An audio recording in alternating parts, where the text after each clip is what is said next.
Soy Álvaro Escudero, abogado penalista defensor. Hoy vengo a hablarte del delito de atentado contra la autoridad. En primer lugar, debes saber que no es un problema menor y que puede tener consecuencias muy graves en tu vida.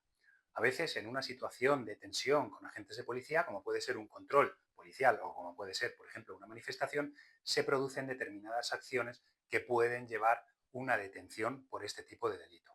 Por eso en este vídeo voy a intentar explicarte algunos puntos esenciales y además te voy a intentar explicar el cómo puedes defenderte de este tipo de acusaciones.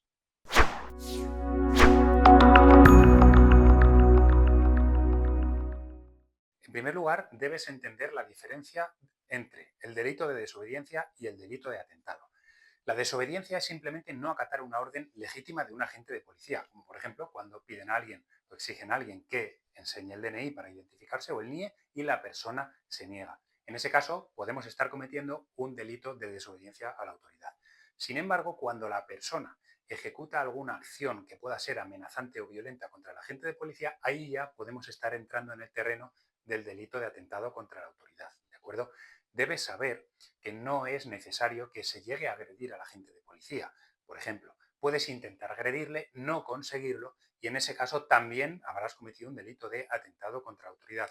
No es necesario físicamente, digamos, llegar a impactar contra ese agente. Con haberlo intentado es suficiente para que se proceda a tu detención por delito de atentado. Las consecuencias penales por el delito de atentado, como te decía al inicio del vídeo, pueden ser especialmente graves por el siguiente motivo. Por el delito de atentado en sí, el juez te puede llegar a imponer una condena que va de 1 a 4 años de prisión.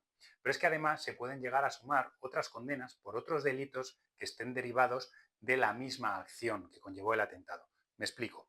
Si esa acción, además de atentado, lo que ha generado lesiones en el agente de policía, entonces podrán condenarte también por un delito de lesiones. O si, por ejemplo, durante el transcurso de los hechos se ha amenazado de muerte al policía, podrían llegar a condenarte por un delito de amenazas.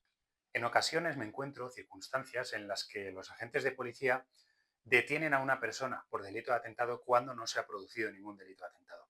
Y esto sucede porque a veces en una situación de tensión los agentes de policía emplean un uso, digamos, excesivo de la fuerza. Y para poder justificar ese uso excesivo y que no les sancionen, en ocasiones lo que sucede es que levantan atestado, denuncian a la persona por delito de atentado, levantan atestado y de esa forma ya están justificando el uso de la fuerza. Esto no siempre ocurre, pero debes saber que en ocasiones es así y me lo he encontrado en bastantes procedimientos. Por tanto, si te han denunciado por un delito de atentado y estás siendo investigado por el mismo, sea verdad o no sea verdad, no te confíes. Debes contar con una buena defensa letrada, debes contar con un abogado defensor especializado que trace la estrategia de defensa más óptima para intentar conseguir tu absolución o, en otro caso, intentar reducir la condena lo máximo posible.